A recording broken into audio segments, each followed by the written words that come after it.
नमस्कार दोस्तों, स्वागत है आपका teaching pro mister YouTube channel पर। आज हम आपके लिए क्लास 10th का मैथ लेकर आए हैं। आज हम इसमें चैप्टर 5 समांतर श्रेणी की यूनिट 5.1 का अध्ययन करेंगे।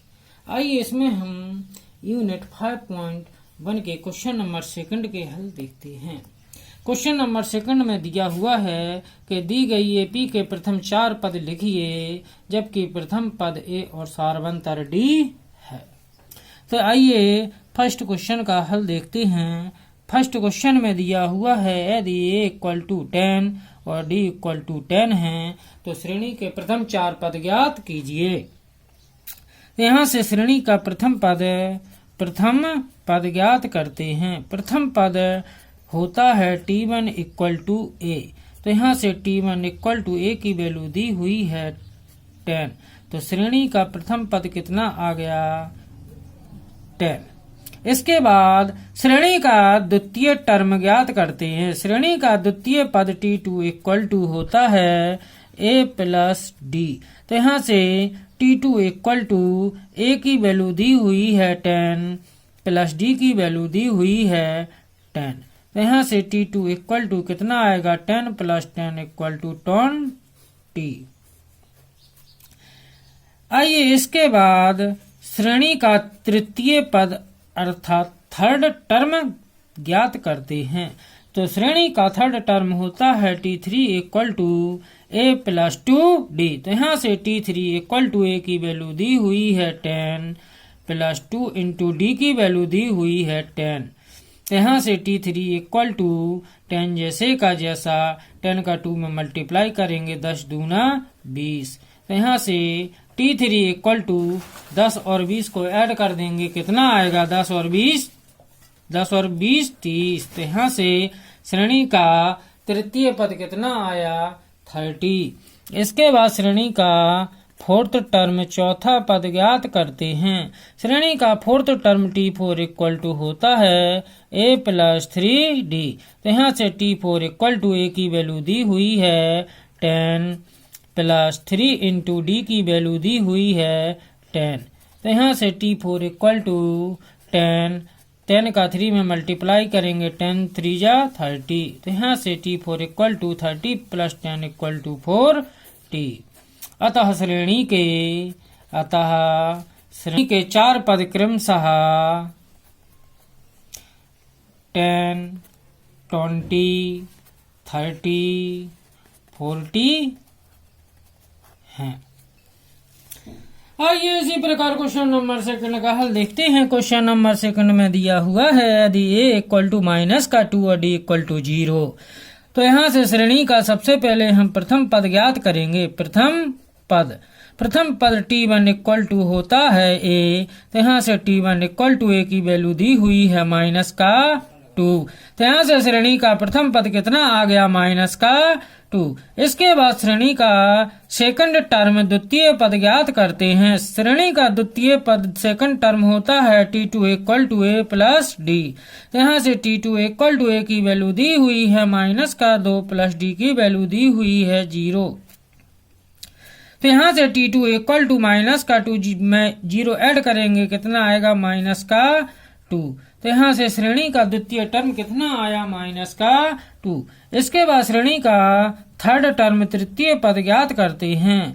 तो श्रेणी का थर्ड टर्म तृतीय पद होता है T3 equal to a plus 2D। तो यहाँ से T3 इक्वल टू a की वैल्यू दी हुई है माइनस का 2 प्लस 2 इंटू डी की वैल्यू दी हुई है 0। तो यहाँ से T3 इक्वल टू माइनस का 2 जैसे का जैसा 2 का 0 में मल्टीप्लाई करेंगे 0 आएगा। तो यहाँ से T3 इक्वल टू माइनस का 2 में 0 ऐड करेंगे कितना आएगा माइनस का 2। तो यहाँ से श्रेणी का थर्ड टर्म कितना आया माइनस का 2। इसके बाद श्रेणी का फोर्थ टर्म चौथा पद ज्ञात करते हैं। श्रेणी का fourth term T4 equal to होता है a प्लस 3D। यहाँ से T4 इक्वल टू a की वैल्यू दी हुई है माइनस का 2 प्लस d की वैल्यू दी हुई है 0। तो यहाँ से T4 इक्वल टू माइनस का 2, 3 का 0 मल्टीप्लाई करेंगे कितना आएगा 0। तो T4 इक्वल टू माइनस का 2 में 0 ऐड करेंगे कितना बचेगा माइनस का 2। तो यहाँ से श्रेणी का फोर्थ टर्म कितना आया माइनस का 2। अतः श्रेणी के चार पद क्रमशः -2 -2 हैं। आइए इसके बाद से क्वेश्चन नंबर 3 का हल देखते हैं। क्वेश्चन नंबर 3 में दिया हुआ है यदि a इक्वल टू 4 और d इक्वल टू 3 तो हमें श्रेणी के प्रथम 4 पद ज्ञात करना है। तो आइए श्रेणी का प्रथम पद ज्ञात करते हैं। श्रेणी का प्रथम पद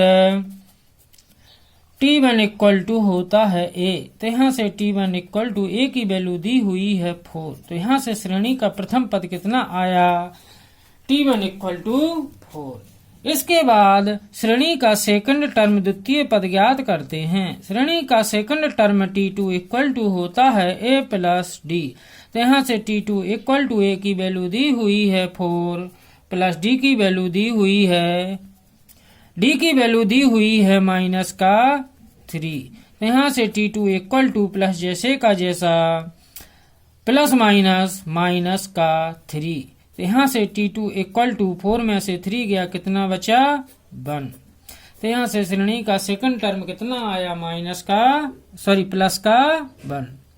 इसके बाद श्रेणी का थर्ड टर्म तृतीय पद ज्ञात करते हैं। थर्ड टर्म होता है T3 equal to a plus 2d। यहाँ से T3 इक्वल टू a की वैल्यू दी हुई है 4 प्लस 2 इंटू d की वैल्यू दी हुई है माइनस का 3। तो T3 इक्वल टू 4 जैसे का जैसा प्लस माइनस 3 2 जा 6। तो यहाँ से T3 इक्वल टू 4 में से 6 सब्ट्रैक्ट करेंगे कितना आएगा माइनस का 2।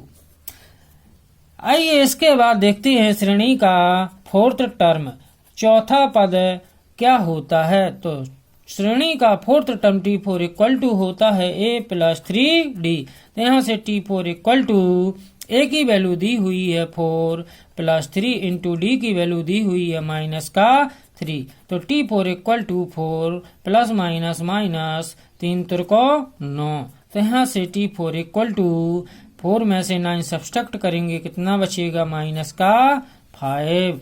अतः हम कह सकते हैं अतः श्रेणी के प्रथम 4 पद क्रमशः कौन कौन से हैं 4 1 माइनस का 2 और माइनस का 5 है।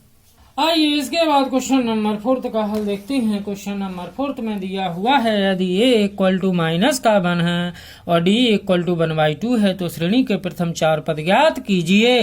तो आइए श्रेणी का प्रथम पद T1 इक्वल टू होता है a। यहाँ से T1 इक्वल टू a की वैल्यू दी हुई है माइनस का 1। तो यहाँ से प्रथम पद कितना आया फर्स्ट टर्म माइनस का 1। इसके बाद श्रेणी का सेकंड टर्म द्वितीय पद होता है T2 equal to a plus d।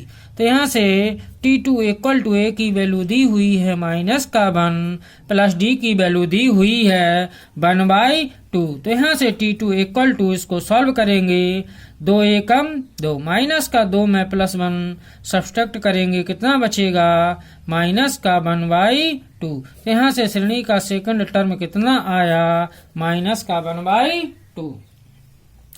आइए इसके बाद हम श्रेणी का third term T3 equal to होता है a प्लस 2d। तो यहाँ से T3 इक्वल टू a की वैल्यू दी हुई है माइनस का 1 प्लस 2 इंटू डी की वैल्यू दी हुई है 1/2। तो यहाँ से T3 इक्वल टू माइनस का 1 जैसे का जैसा 2 से 2 कट गया कितना बचा प्लस 1। तो यहाँ से माइनस से प्लस कैंसिल हो जाएगा कितना आएगा 0। तो श्रेणी का थर्ड टर्म कितना आया 0। इसके बाद श्रेणी का फोर्थ टर्म चौथा पद ज्ञात करते हैं। श्रेणी का fourth term T4 equal to होता है a प्लस 3d। तो यहाँ से T4 इक्वल टू a की वैल्यू दी हुई है माइनस का 1 प्लस 3 इंटू डी की वैल्यू दी हुई है 1/2। तो T4 इक्वल टू -1 जैसे का जैसा 3 का 1 में मल्टीप्लाई करेंगे 3 आएगा अपॉन 2। इसको हल करेंगे कितना आएगा 2a कम 2 माइनस का 2 प्लस का 3 में से माइनस का 2 गया कितना बचा 1/2। यहाँ से श्रेणी का फोर्थ टर्म कितना आया 1/2। अतः श्रेणी के प्रथम चार पद कितने हैं -1 1/2 0 और 1/2 हैं। आइए इसी प्रकार क्वेश्चन नंबर 5 का हल देखते हैं। क्वेश्चन नंबर 5 में दिया हुआ है यदि a इक्वल टू माइनस का 1.25 है और d इक्वल टू माइनस का 0.25 है तो श्रेणी के प्रथम 4 पद ज्ञात कीजिए। तो आइए श्रेणी का प्रथम पद ज्ञात करते हैं। प्रथम पद T1 इक्वल टू होता है a। तो यहाँ से T1 इक्वल टू a की वैल्यू दी हुई है माइनस का 1.25। तो यहाँ से श्रेणी का प्रथम पद कितना आया माइनस का 1.25। इसी प्रकार श्रेणी का सेकंड टर्म द्वितीय पद ज्ञात करते हैं। Second term T2 equal to होता है a प्लस d। तो यहाँ से T2 इक्वल टू a की वैल्यू दी हुई है माइनस का 1.25 प्लस d की वैल्यू दी हुई है माइनस का 0.25। तो यहाँ से T2 इक्वल टू माइनस का 1.25 जैसे का जैसा प्लस माइनस का 0.25। यहाँ से दोनों माइनस के हैं ऐड हो जाएंगे कितना आएगा माइनस का 1.50। तो इस प्रकार श्रेणी का सेकंड टर्म कितना आया माइनस का 1.50। इसके बाद श्रेणी का थर्ड टर्म तृतीय पद ज्ञात करते हैं। श्रेणी का third term T3 equal to होता है a प्लस 2d। तो यहाँ से T3 इक्वल टू a की वैल्यू दी हुई है माइनस का 1.25 प्लस 2 इंटू डी की वैल्यू दी हुई है माइनस का 0.25। तो यहाँ से T3 इक्वल टू माइनस का 1.25 प्लस माइनस 0.25 का 2 में मल्टीप्लाई करेंगे कितना आएगा 0.50। तो यहाँ से T3 इक्वल टू दोनों माइनस के हैं ऐड हो जाएंगे कितना आएगा माइनस का 1.75। तो यहाँ से श्रेणी का थर्ड टर्म कितना आया माइनस का 1.75। आइए इसी प्रकार श्रेणी का फोर्थ टर्म चौथा पद T4 इक्वल टू ज्ञात करते हैं। फोर्थ टर्म होता है a प्लस 3d। यहाँ से T4 इक्वल टू a की वैल्यू दी हुई है माइनस का 1.25 प्लस 3 इंटू डी की वैल्यू दी हुई है माइनस का 0.25। यहाँ से T4 इक्वल टू माइनस का 1.25 जैसे का जैसा प्लस माइनस 3 का 0.25 में मल्टीप्लाई करेंगे 0.75 आएगा। यहाँ से T4 इक्वल टू दोनों माइनस के हैं ऐड हो जाएंगे माइनस का 2.0 आएगा। तो श्रेणी का फोर्थ टर्म कितना आया माइनस का 2.0। अतः श्रेणी के प्रथम चार पद क्रमशः माइनस का 1.25 माइनस का 1.50 माइनस का 1.75 और माइनस का 2.0 हैं। यदि वीडियो अच्छा लगा हो तो लाइक और सब्सक्राइब करना ना भूलें। धन्यवाद।